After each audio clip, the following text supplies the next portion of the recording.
देखिए आज मित्रों जो विषय है ना ये बहुत ही गंभीर विषय है। और इस विषय के ऊपर मैं एक चीज चाहूंगा, मैं आप सबसे एक रिक्वेस्ट करता हूँ, आपके जितने भी चैनल से हम लोगों को आज देख रहे हैं, देखें शायद मैंने आज तक ऐसी अपील कभी नहीं की होगी।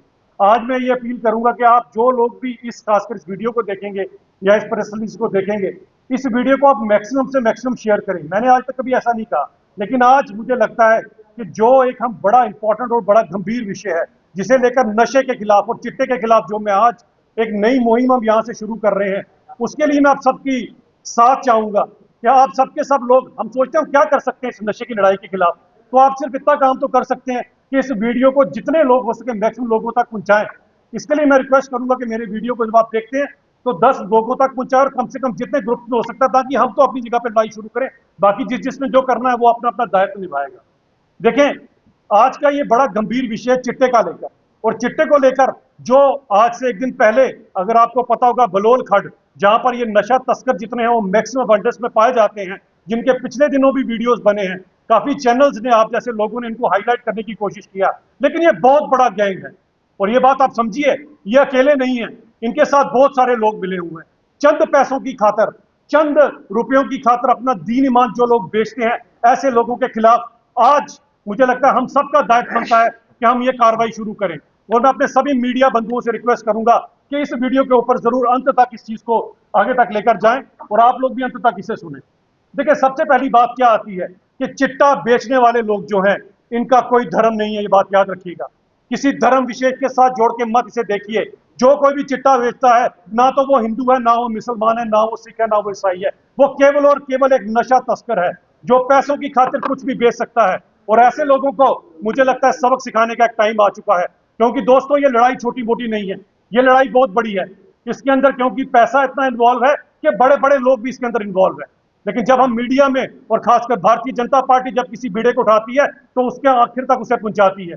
आज मेरे साथ बलबीर राम रतन जिस प्रेस कॉन्फ्रेंस में जो हम लोग बीड़ा उठाने जा रहे हैं कि नशा तस्करों को उनके आखिरी अंजाम तक पहुंचाएंगे, क्योंकि हम ये जानते हैं कि ये नशा तस्कर, इसका अगला शिकार मेरा बच्चा भी हो सकता है, आपका बच्चा भी हो सकता है, आपकी बेटी भी हो सकती है, मेरी बेटी भी हो सकती है, आपकी बहन भी हो सकती है, आपका भाई भी हो सकता है। इस नशे से कोई बचेगा नहीं, जिस तरह से नशा जो है फैल रहा है दिन ब दिन।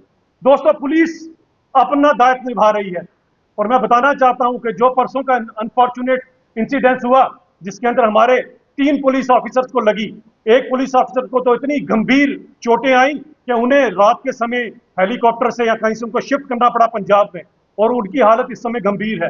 इसके अलावा 2 और ऑफिसर्स थे जिन्होंने इन्हीं नशा तस्करों से लोहा लेते हुए अपने आप को, उनको चोटें ली हैं, निभा रहे हैं। लेकिन हम लोग अपना दायित्व कैसे निभाएं? इस प्रेस कॉन्फ्रेंस में मेरे साथ, क्योंकि इसके अंदर जो मेडिकल एस्पेक्ट है उस पर डॉक्टर ताहिर चौधरी भी रहेंगे मेरे साथ, डॉक्टर ताहिर चौधरी भी यहाँ पर रहेंगे। देखिए मैं जो बात आपसे कह रहा था, अब दायित्व कहां से बनता है? नशा तो फैलेगा, नशा तो है, और नशा बिक भी रहा है, लेकिन हम लोग क्या कर सकते हैं? सबसे पहला जो काम बनता है वो माँ बाप का बनता है, माता पिता का बनता है, कि आप पूरी तरह से आप एक नजर रखें अपने बच्चों के ऊपर। अगर आपको अपने बच्चे थोड़े भी इधर उधर या कुछ ऐसा करते नजर आते हैं तो पहले काउंसलिंग करें, फिर उनको कम से कम देखें इनका साथ कौन सा है, कहीं ऐसा तो नहीं आपको पता ही ना हो और आपके बच्चे नशे में लग गए हों।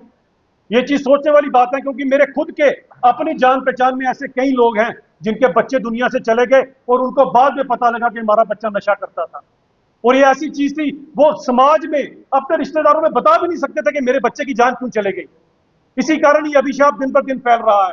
मैं सभी माँ बाप को कहता हूं कि आपकी ड्यूटी बनती है कि अपने बच्चों के ऊपर कड़ी नजर रखें, क्योंकि ये नशा तस्कर उम्र नहीं देखते हैं, छोटे से छोटे बच्चे को भी अपना नशा दे देते हैं। और चिट्टा जैसा जो नशा है, एक बार सिर्फ लगाने की जरूरत है, उसके बाद तो बस वो बेचारा मासूम क्या जाने उसने क्या ले लिया। लेकिन आप तो जानते हैं, क्या माँ बाप का एक दायित्व नहीं बनता कि हम अपने बच्चों के ऊपर कड़ी से कड़ी नजर रखें? सोचिए वो दिन और उन माँ बाप पे क्या बीतती है जब छोटे छोटे मासूम बच्चों को अपने हाथों से जब उनको अग्नि देना पड़ती है या दफनाना पड़ता है। तभी मैं कहता हूं इनका कोई दीन ईमान नहीं है नशा बेचने वालों का। ये चंद पैसों की खातिर जो ये काम कर रहे हैं, ये बहुत घिनौना काम है। मैं एक चीज और कहना चाहता हूं कि इसके अंदर हर एक की अकाउंटेबिलिटी बनती है, और यहां पर कुछ सुविधाएं भी पूरी नहीं है जो सरकार को दायित्व लेना चाहिए।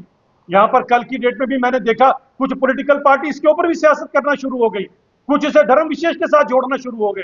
और ऐसे ऐसे मंत्री जिनसे अपने जंगल तो संभाले नहीं जा रहे, आधे से ज्यादा जंगलों में आग लगी पड़ी है, ऐसे ऐसे मंत्री और ऐसे ऐसे लोग जो क्या कहते हैं किस किस पॉलिटिकल पार्टी से ताल्लुक रखते हैं और उनके क्या बैकग्राउंड रही है, किस किस केसों के ऊपर उनको लोग गवर्नमेंट ने धरा था, ऐसे लोग भी इसके ऊपर सियासत कर रहे हैं। इसीलिए सियासत से बाज आए और मैं इन सभी जो पॉलिटिकल पार्टी जिनके नेताओं को आगाह करना चाहता हूं कि इसके ऊपर कभी भी धर्म बीच में ना लेकर आए, क्योंकि नशा बेचने वाले का कोई धर्म नहीं होता, केवल पैसा ही उसका धर्म होता है। इसीलिए इसको आगाह करना चाहता हूं मैं सबको। एक चीज जहां पर सरकार अपना रोल निभा सकती है, एक तो रिहैबिलिटेशन सेंटर्स की कमी है, क्योंकि सरकारी रिहैबिलिटेशन सेंटर मुझे लगता नहीं कोई है, और जो कुछ चंद प्राइवेट भी थे उनके ऊपर भी संदिग्ध ही रहा कि वो किस तरह से इनको रिहैबिलिटेट कर भी पाएंगे कि नहीं।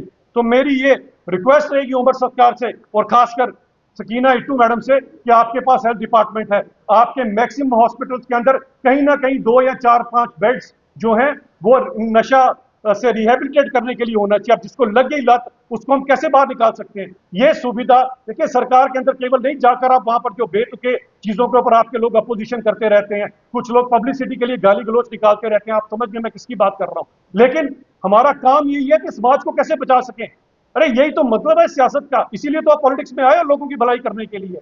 तो मैं इनको रिक्वेस्ट करूंगा कि हर एक, भले वो सीएचसी या पीएचसी भी है, उसके अंदर भी 1-2 बेड ऐसे लगाएं जहां पर रिहेबिलिटेट किया जाए लोगों को। अगर हमारे किसी बच्चे को, हमारे किसी भाई या बहन को लत लग गई है तो उसको बाहर निकालना भी तो सरकार का फर्ज है।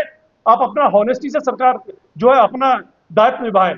और मैं टीचर से भी रिक्वेस्ट करूंगा, अगर कोई ऐसी बात है, कोई अगर गलत काम करता है ना, तो उसकी फिर पार्टी की वजह से तो वो गलत काम नहीं करेगा। गलत काम इंसान अपनी वजह से करता है। जिस तरह से अभी हमने नशे की बात की कि किसी का धर्म विशेष नहीं होता, गलत करने वाला गलत करता है। अब ये जो आप बात करते हैं इसके ऊपर तो मुझे अभी तक इसकी कोई जानकारी भी नहीं है। अगर ऐसा कोई गलत काम किया है तो कड़ी से कड़ी कार्रवाई करनी चाहिए। कई सामने वाली पार्टी, मतलब जो भारतीय जनता पार्टी के ऑपोजिट है, वो इस बात को लेकर पूरा सोशल मीडिया फैला चुके हैं और पूरा सोशल मीडिया का वॉल्स इस बात से भर चुका है कि वो भारतीय जनता पार्टी के रियासी मंडल के उपाध्यक्ष हैं और उनका हिस्सा होकर जहां भारतीय जनता पार्टी कहती है कि नशे से हमें दूर रहना है, वहां पर हो सकता है कि नशे के अंदर आके ही उन्होंने इस तरह का कोई काम किया हो, चोरी करी हो, जहां लोगों ने उन्हें पकड़ लिया।